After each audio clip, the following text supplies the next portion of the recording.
مولانا روم رحمۃ اللہ تعالی علیہ نے اسی دل کی مثال کو ذکر کرتے ہوئے ایک بڑا خوبصورت واقعہ مثنوی شریف کے اندر ذکر فرمایا۔ آپ فرماتے ہیں کہ کچھ چین کے باشندے تھے اور کچھ روم کے باشندے تھے، ان دونوں کا آپس میں کمپٹیشن ہو گیا، مقابلہ ہو گیا۔ تو آپ کو پتہ ہے کہ آج ہر چیز چائنا کی ہے، اور بڑی بڑی خوبصورت، بڑی بڑی دلکش جناب ان کی دستکاری، اور بڑے بڑے ان کے ڈیزائنز اور بڑی بڑی خوبصورتی ان کے اندر موجود ہوتی ہے۔ تو وہ اس مہارت کے اندر بڑے آگے تھے، بڑا ان کا معاملہ بڑا قوت پذیر تھا، بڑے اونچے لیول کے اوپر تھا۔ رومیوں کے ساتھ ان کا مقابلہ ہو گیا، کہنے لگے کہ ہمارے ہاتھ کے اندر بڑی صفائی ہے۔ چینیوں نے کہا کہ ہمارے نقش و نگار کے اندر بڑی صفائی ہے، ہم نقش و نگار بڑے خوبصورت کرتے ہیں۔ رومیوں نے کہا کہ ہمارے ہاتھ بھی بڑے اچھے ہیں، ہم بھی بڑے معاملات بڑے خوبصورت کر سکتے ہیں۔ ان کا آپس میں مقابلہ ہو گیا کہ چلو اپنے اپنے جوہر دکھاتے ہیں کہ تم کتنے پانی میں اور ہم کتنے پانی کے اندر ہیں، کیا کمال ہے تمہارے اندر اور کیا بلندی ہے ہمارے معاملات کے اندر۔ ان سے چین کے لوگوں نے اپنے بادشاہ سے کہا کہ ہمیں کوئی ایک دیوار مہیا کی جائے، ہم اس دیوار کے اوپر نقش و نگار بنائیں گے، اور اس دیوار کو ایک پردے کے ساتھ ڈھانپ دیا جائے، چھپا دیا جائے، جب تک ہمارا کام ختم نہیں ہوگا اور دیوار دیکھنے کے لیے بالکل پوری تیار نہیں ہوگی تب تک ان پردوں کو نہیں ہٹایا جائے گا۔ بادشاہ نے تسلیم کر لیا۔ اب ایک دیوار چینیوں کے لیے بنا دی گئی اور اس کے آگے پردہ، اور اس کے بالکل مد مقابل، اس کے اپوزٹ سامنے اس کے ایک اور دیوار کو تعمیر کر دیا گیا، وہ رومیوں کے لیے بنا دی گئی اور اس کے آگے بھی پردہ لگا دیا گیا۔ اب شب و روز ان کے اوپر کام ہو رہا ہے۔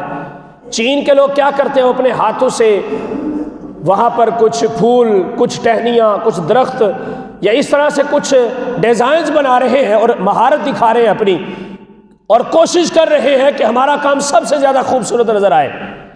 اور اس کے مقابلے کے اندر رومی ہے، وہ کوئی نقش و نگار نہیں بناتے، کوئی وہاں پہ ڈیزائن نہیں کرتے، کچھ بھی نہیں کرتے، بلکہ شب و روز بس ایک ہی کام ہے، ڈسٹنگ کے لیے کپڑے اٹھائے ہوئے ہیں اور اس دیوار کو صاف کرتے جا رہے ہیں، صاف کرتے جا رہے ہیں۔ آخر کار جب چین کے لوگوں نے اپنی دیوار کے ڈیزائنز کو پورا کر لیا تو ادھر ان لوگوں نے بھی رگڑ رگڑ کے صاف کر کر کے دیوار کو اتنا چمکا دیا کہ وہ بالکل صاف اور شفاف شیشے کی طرح ہو گئی۔ جب دونوں کا کام پورا ہو گیا، مکمل ہو گیا، بادشاہ آیا۔ بادشاہ نے آ کر پہلے چین کے لوگوں کی دیوار جو تھی اس کے پردوں کو ہٹایا تو دیکھ کر حیران اور ششدر رہ گیا۔ مولانا روم نے لکھا، فرماتے شہید در آمد آمدید آجا نقشہا میر ابودا عقل را از فہم را آنچے آجا دیدہ اینجا بھی نمود دیدہ را از دیدہ خانہ میر ابود رومیاں آصوفیانند ای پسر بے تکرارو کتاب و بے ہنر۔ اس بادشاہ نے جب آ کے دیکھی دیوار تو اس نے کہا ماشاءاللہ بڑی خوبصورت ہے، بڑا نقش و نگار ہے، بڑے ڈیزائنز ہیں، بڑے پھول بنائے ہیں، اور بڑے جناب تم لوگوں نے یہاں پر اپنی اپنی مہارت کے جوڑ دکھائے ہیں، ماشاءاللہ کافی خوبصورت ہے۔ ان کو تعریف کی، سراہا۔ اور جیسے ہی جب رومیوں کی دیوار کے آگے سے پردہ ہٹایا گیا تو دیکھا تو اس دیوار کا سارا عکس ان کی دیوار کے اندر چلا گیا۔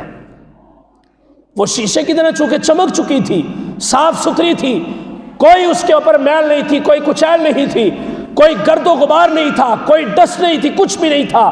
اس انداز سے ہر قسم کی آلودگی سے انہوں نے صاف اور ستھرا کر کے دیوار کو چمکا دیا تھا۔ اتنا چمک چکی تھی وہ دیوار کہ چین کے لوگوں کا جتنا بھی محنت تھی، جتنا بھی کام کیا ہوا تھا، وہ سارے کا سارا عکس بن کے اس دیوار کے اندر چلا گیا۔ بادشاہ نے کہا چین کے لوگوں نے بھی اپنی مہارت میں کچھ کم نہیں کیا، بڑے کرتب دکھائے، بڑا کچھ کیا ہے، لیکن جو کام روم کے لوگوں نے کیا ہے اور دیوار کو اس قدر سجایا اور سنوارا ہے، ان کی دیوار کا نام قائم رہا ہے، جبکہ چین کے جو لوگ ہیں ان کی دیواروں کا نام ختم ہو چکا ہے۔ تو صوفیاء نے اس مثال کو ذکر کیا۔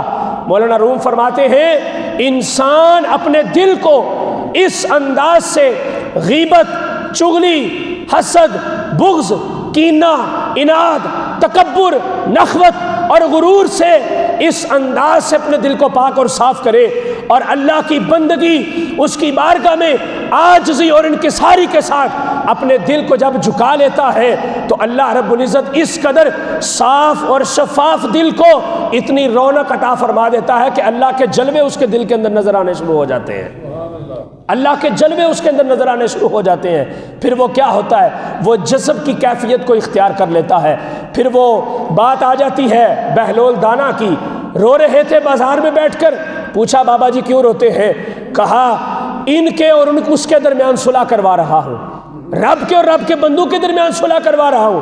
پوچھا کہاں تک پہنچے ہیں؟ آپ نے فرمایا وہ تو مانتا ہے یہ نہیں مانتے، وہ مان رہا ہے لیکن یہ نہیں مان رہے۔ بندے چلے گئے، دوسرا دن آیا، میں معرفت کی بات بتا رہا ہوں کہ بندہ اپنے نفس اور دل کو جب صاف و شفاف کر لیتا ہے تو پھر اس کی باتیں کیسی ہوتی ہیں، اس کا کردار کیسا ہوتا ہے، اس کا چلنا پھرنا اٹھنا بیٹھنا، اس کی گفتگو کیسی ہوتی ہے۔ بہلول دانا اگلے دن قبرستان کی دیوار کے ساتھ بیٹھ کر رو رہے تھے۔ کسی نے پوچھا بابا جی کیا مسئلہ ہے؟ فرمایا اس کی اور ان کی صلح کروا رہا ہوں۔ پوچھا کہاں تک پہنچے ہیں؟ فرمایا آج یہ تو مان رہے ہیں لیکن وہ نہیں مان رہا، کل وہ مانتا تھا اور یہ نہیں مانتے تھے، آج یہ مانتے ہیں لیکن وہ نہیں مانتا۔ تو میرے